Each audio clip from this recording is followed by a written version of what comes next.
Right, so good morning, viewers. So a couple of people have asked me, hey Alan, when are you going to do a next video? Because it's been like 3 months or so since I did the last one. So here I am, out in my local haunt of the Swinley Forest. So I'll get to talking to you in a few secs.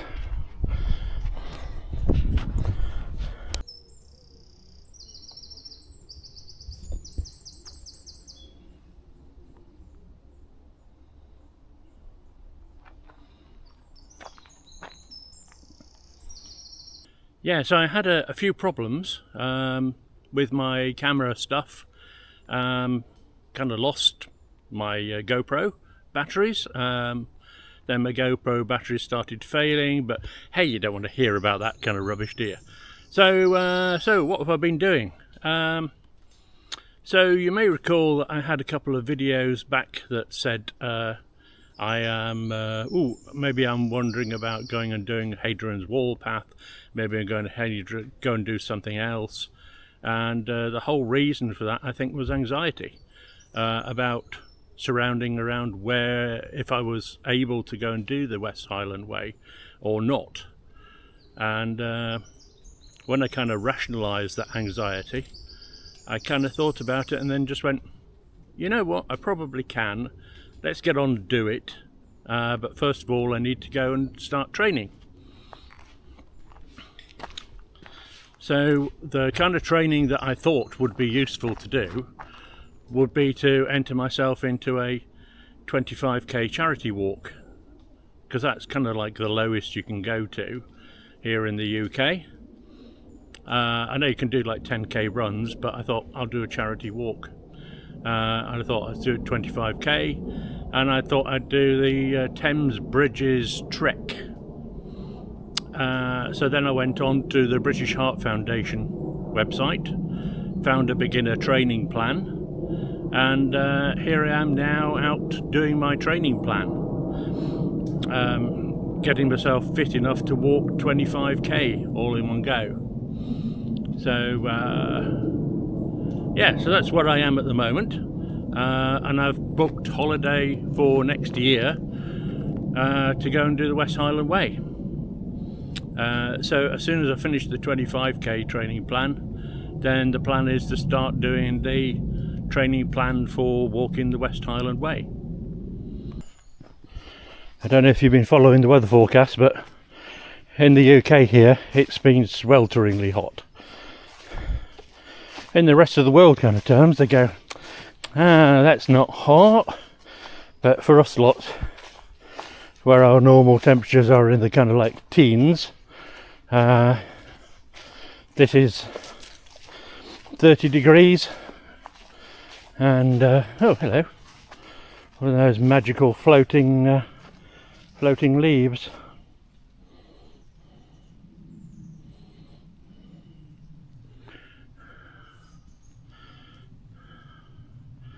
There must be fairies about, or it's held on a piece of spider web, one of the two. Anyhow, yeah, so it's been 30 degrees and probably about 70% humidity here in the UK. So obviously when you're doing really long training walks, so yesterday I was out doing a 9-mile walk. Today I'm out doing a 4.5 mile walk, and in the blazing sunshine you either have to get up early or you have to do like I'm doing here, head into the forest and find a very tree lined route which is going to keep you covered for the majority of the walk.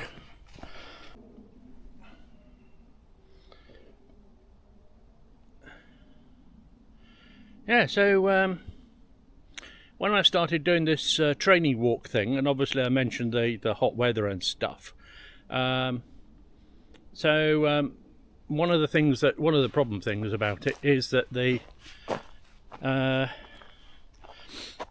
in the heat you don't want to be wearing a rucksack, and I certainly didn't, because it makes your back all sweaty.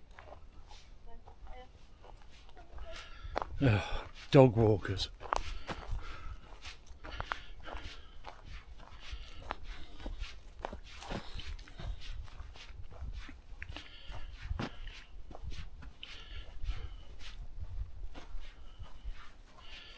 Yeah, so what I've got is this thing here, which is this like chest rig that I'm wearing. So up here, just here and here, there are two flexible water bottles, and the idea of those is that because they're flexible, if you then start sucking, you suck and suck all the juice out of it, it compresses down. So you don't need to keep on tipping it up and that kind of thing. So it's that kind of effect.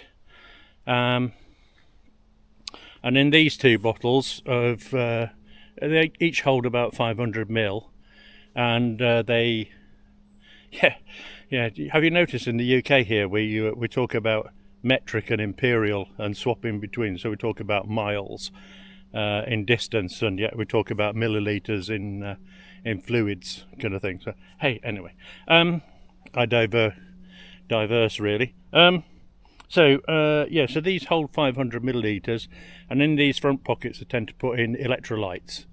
So as you're walking along and you're sweating and stuff like that, then you're going to lose salts, and that's when you start to feel knackered and tired and stuff. And so what we do is drink a bit of electrolytes. You'll also notice this tube here. So in the back of this jacket, there is a drinking bladder, like a Camelback kind of thing, which holds 2 litres of just regular water. I found it really useful. It's been fantastic. It's made by a UK company called Harrier, and they retail for £65. Which I thought was very reasonable, given that most of these, they're titled as kind of like running or trail runners jackets, something like that, but I use them for trail walking. They're fantastic when all you want to carry is I forgot to mention, down the side here there are 2 pockets. So one carries my keys, my house keys, and then the other side carries a mobile phone. So yeah, you carry everything that you really need. They're absolutely fantastic. Highly recommend them. Not sponsored by them, however I did buy it out of my own money, sort of thing. So, but yeah, highly recommend it. They're absolutely fantastic pieces of kit. Okay, so given I need to take my put my camera away, because I'm just about to go up onto the main roads, there's hardly any point me filming anymore. When I don't think anybody would find a dual carriageway very interesting. So this is the the Harrier Kinder 10L backpack that I use. So it's got this stringy stuff at the back where you can hang a I don't know, waterproof or something like that. It's all got this kind of like 3M reflective tape on it, and all the details are in like this reflective tape so that you can be seen at night. This zip here holds the hydration bladder, so there's an internal pocket there. Down the side here there's another zipped pocket, and that's where I put my house keys. And then this is one of the hydration bladders, one of the what did I say? The electrolyte. That's it, electrolyte. There's routing underneath the fabric for the Camelback and then the other hydration bladder is up here at the front. There are these little elasticated ties which go round, they're supposed to go round the bottles, so that if you're kind of like jumping up and down or stuff, it doesn't kind of like eject the bottle out of the pack. So there's one of these for these flexible bottles, and then I guess this one is for the kind of like the regular kind of plastic bottle that you might carry. What else is there?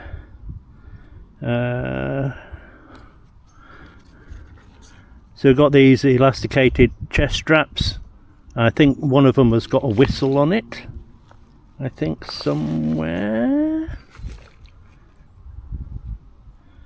Well, maybe not. I thought it had a whistle on it, but maybe not. And these chest straps are completely adjustable, and yeah, so you get this, and there's all these kind of like hanging loops as well, so you can attach other stuff to it as well. It's fantastic. I'm really impressed with it, and it was well worth the £65 I paid for it. So I'll put a link to it in the description below, so you can have a look at their website